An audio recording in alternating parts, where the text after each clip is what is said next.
Hello there, this is Alexander Rosso, and I want to welcome you to my next episode of Arc for Dummies. In this episode, I said I was going to teach you how to make a stone base, and I'm going to show you how I make my PvP style bases. I find these are very defendable and a very good base. Now, I would say that you may not want to build exactly the way I've done, depending on how the settings are on your server.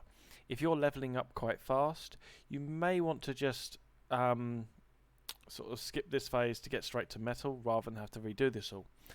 But if your settings are quite slow and it's going to take you a long time till you're actually at that stage of building a metal base, then I do recommend building your stone base in this format. This is the same format I use when I do build a metal base as well. Okay, so let's get started.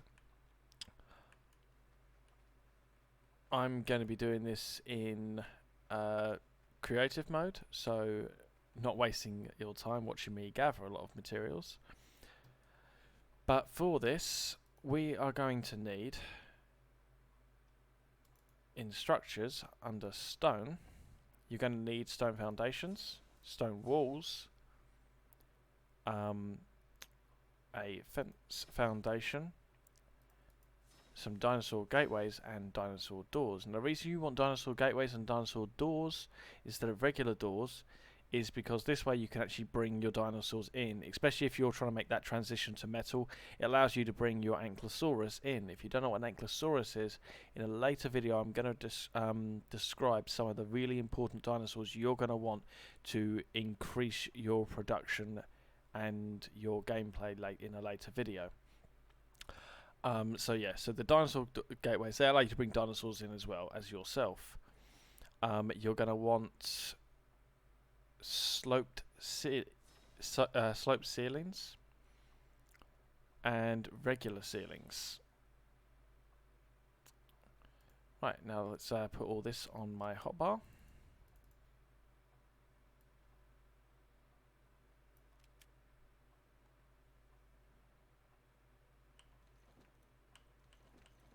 Let's get rid of those wood ones. Okay, right. So pick a location. This will do.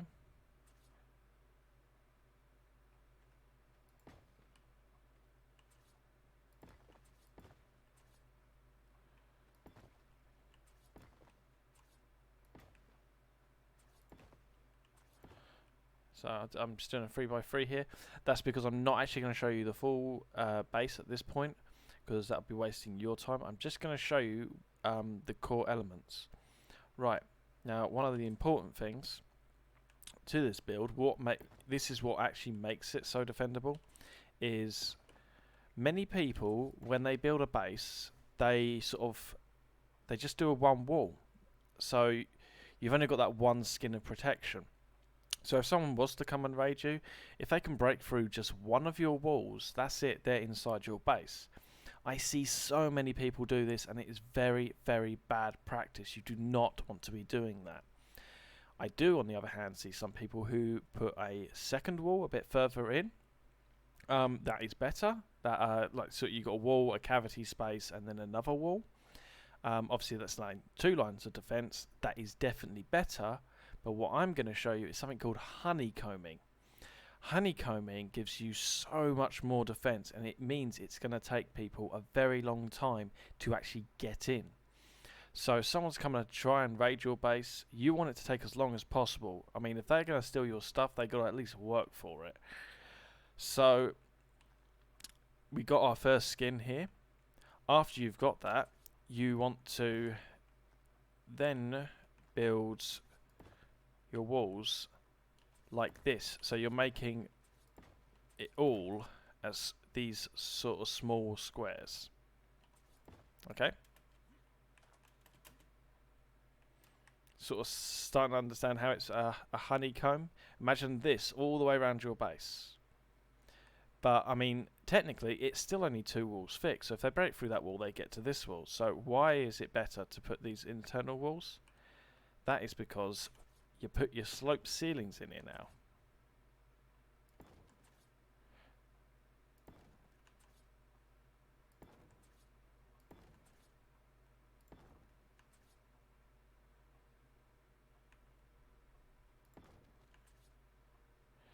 I'm just gonna, there you go, like that.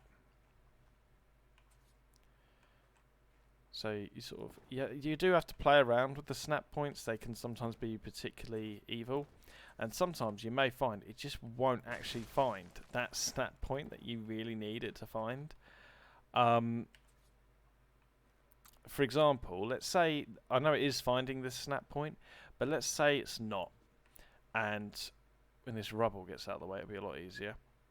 There we go. So say I can't seem to get that snap point. What you can do is if you just build the other side, and if you build yourself a sloped wall, this doesn't have to be out of stone. You could do it out of thatch or wood if you're really strapped for materials. And you just do it in the right angle for your roof. And then if you just build your roof like that there, that immediately gives you that snap point that you need. And then you should be able to hit the snap point like that. And then you can get rid of these.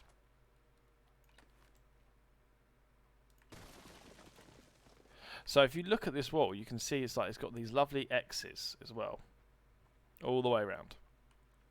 So if someone does decide to try and raid your base through this wall, they've got to get through this wall and 4 sloped ceilings and then another wall just to get in. I mean, that's a lot of work. It's a lot of time. And as I said before, if someone's going to try and raid your base, you want to make it as difficult and annoying for them as possible. Especially if you're sort of got yourself a metal base. Now, the only ways really to destroy metal is with either C4, rocket launchers, like any form of explosive, or a tame called an Arthropelia, which is it's like a centipede. But say they're doing it with C4, like I would say about 80% of people who do raids seem to use C4. They could be just thinking that like it's just a standard thing, like maybe 1 or 2 walls. So they don't bring, say, loads of C4. They end up having to deal with this. They end up having to use so much C4, which is quite an expensive craft as well. So you get the added joy of knowing that their raiders cost them materials. But I've had it where people have come to raid me and they've run out of C4 and then they're unable to make some and they've had to give up on the raid. So they've never got in. They've damaged, obviously, the side of my base, but they've not actually got in and stolen my gear.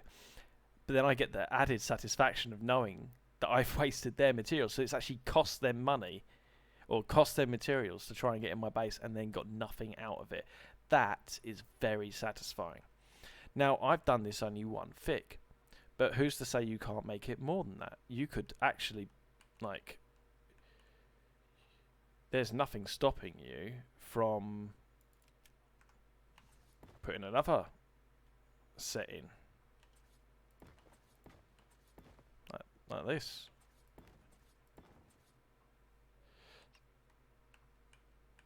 And you can do this as many times as you like, really. That's up to you.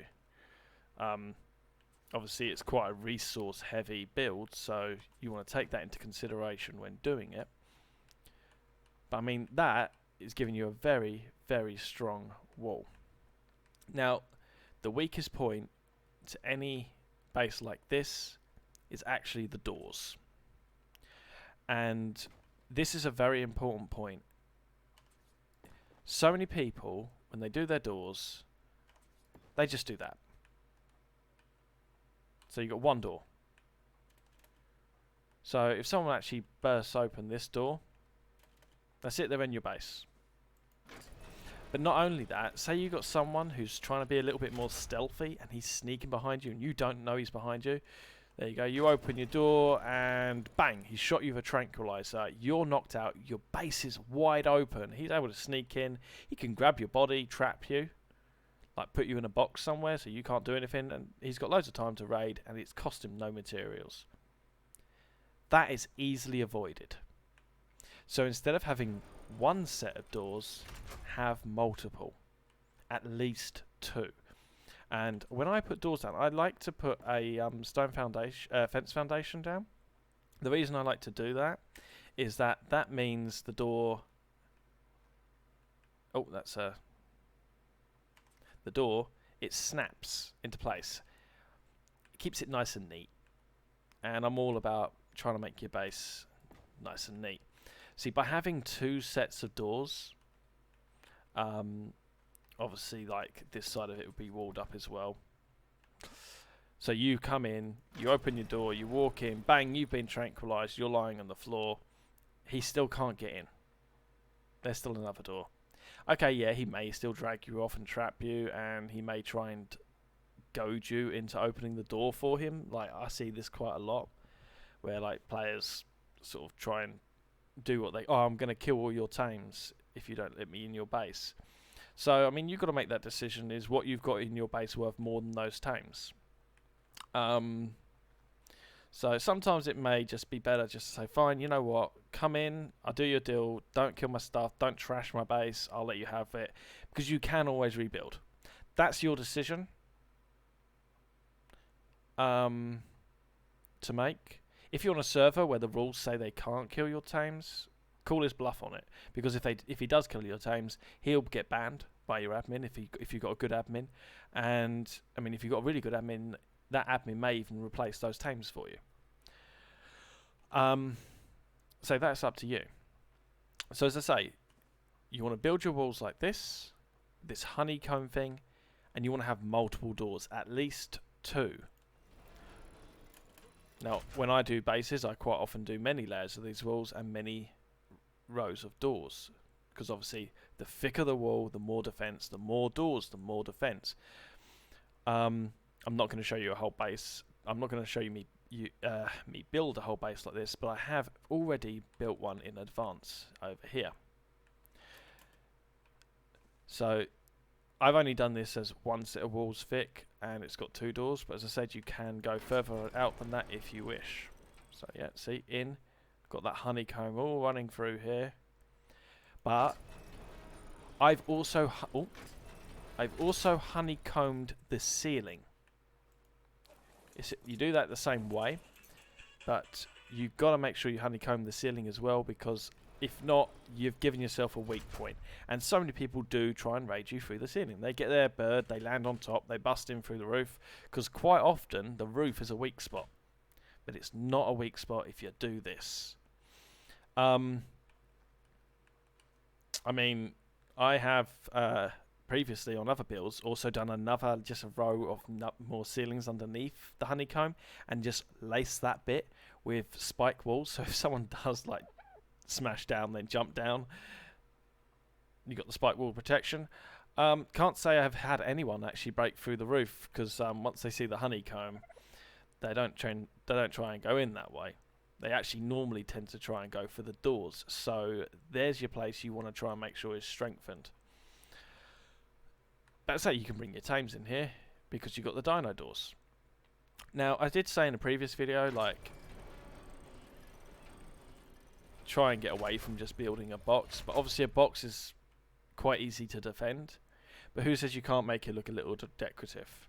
So if I just show you up here, I've sort of gone for this sort of castle look here with these little turrets things. Now, the way I build these is actually very simple. If you put yourself down a fence foundation like that, and you need normal doors and normal pillars. And if I just move these onto my hotbar, it's always quicker to build from your hotbar. And you just place these doors all around. Oh. They give you this sort of turret look. But I find if you just put these pillars in, they hide the little crack in the wall in the doors that you get. See that little bit there? So that's not that nice looking, but they hide that. I just find they give a more realistic castle look. I really like that, and immediately my box now looks a lot nicer. Interesting note when you do this, something I have done as well. I've actually kept a few raptors up here because they can't get out through these doors. I just like have them up here on aggressive, so it makes it a little bit more of a deterrent to landing there. They're like, okay, yeah, they could kill them, but why? Oh, they got raptors there. I won't bother hitting that bit. I'm gonna hit from the back. And again, you're sort of directing them to try and attack one of your more stronger areas. Your door's always going to be your weakest point in this style of build, so try and bear that in mind if you're building turret towers of any kind or any extra defense. Your doors are going to need the most. That's where they're probably, when they see this build, that's where they're going to try and go for. So always try and strengthen your weakest point. Well, I hope you've enjoyed this build. In my next episode, I'm going to show you how to develop your first farm, so you get yourself a good supply of vegetables and berries. Now, you may be saying, well, why haven't you shown me how to get a Triceratops yet, or a medium tames? Surely I can use these to get my berries. The reason I'm going to show you a farm first is because herbivores tend to tame a lot slower, especially the Triceratops. But they do tame a lot faster if you have got vegetables like carrots or savaroot. The carrots are called rockaroot, I think. So basically carrots or potatoes, or even corn. So by building your farm, you're going to be able to grow these, and it's going to make that tame of that Triceratops that much easier. And not just Triceratops, any herbivore. They definitely prefer vegetables over the berries.